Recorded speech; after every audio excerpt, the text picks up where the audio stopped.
Alors, cette semaine, on est sur l'examen du budget. Alors, en début de semaine, on était sur la fin de la partie 1 du budget de l'État, puisque vous savez qu'il y a deux budgets, le budget de l'État, le budget de la sécurité sociale. Et constitutionnellement, nous sommes obligés de commencer le budget de la sécurité sociale à une date dite. Donc, nous avons laissé de côté la partie 1 du budget que nous n'avons pas terminée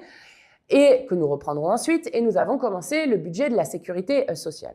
Bon, on vous a déjà expliqué toutes les horreurs qu'il y a dans ces budgets, et je vous ferai remarquer que c'est à chaque fois les insoumis qui permettent de décrypter ce qu'il y a dans le budget. C'est les insoumis qui ont montré qu'on allait s'en prendre jusqu'à 850 € par an pour les malades atteints de cancer qui sont en arrêt maladie, qui seront désormais taxés. C'est nous qui avons démontré qu'ils voulaient s'en prendre, je ne sais pas qui a eu cette idée absolument inhumaine et affreuse de s'en prendre à l'allocation pour enfants décédés en décidant de la baisser pour faire des coupes et des économies sur une souffrance aussi grande que de parents qui ont un enfant qui décède. C'est nous qui avons montré que la réforme de la retraite n'était pas une suspension comme annoncé partout le corps nu, et les socialistes qui expliquaient qu'ils avaient obtenu la plus grande victoire depuis le CPE, mais que c'était en fait un simple décalage de la réforme de la retraite à 64 ans qui, pire, ne remettait pas en cause la retraite à 64 ans, mais va obliger les socialistes, pour cette pseudo-avancée, à voter directement la retraite à 64 ans. Je rappelle qu'à l'époque de la NUPES, ils faisaient un serment avec le reste de la gauche de l'hémicycle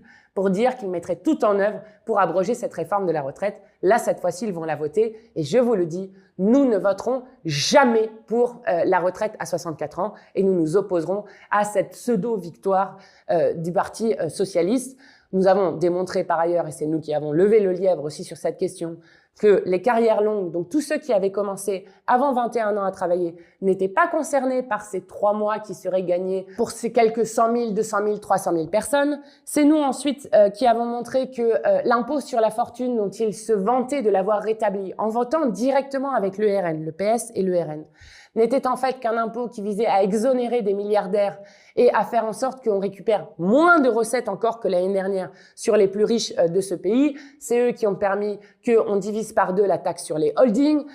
C'est nous qui avons par exemple levé le lièvre aussi sur la prime de Noël. Là aussi, je ne sais pas quel esprit malade a pu penser à ça, mais ils se sont dit c'est une bonne idée de faire des économies sur la prime de Noël. La prime de Noël, c'est une prime qu'on perçoit en fin d'année lorsque, par exemple, vous êtes au RSA. Et donc, toutes les personnes qui n'ont pas d'enfants ne percevront plus cette prime de Noël. Ça veut dire que une personne qui touche 650 €, c'est ça le RSA aujourd'hui, eh bien, on va lui enlever les 150 € qui étaient donnés à la fin de l'année, qui permettaient à la fin de l'année de faire un bon repas,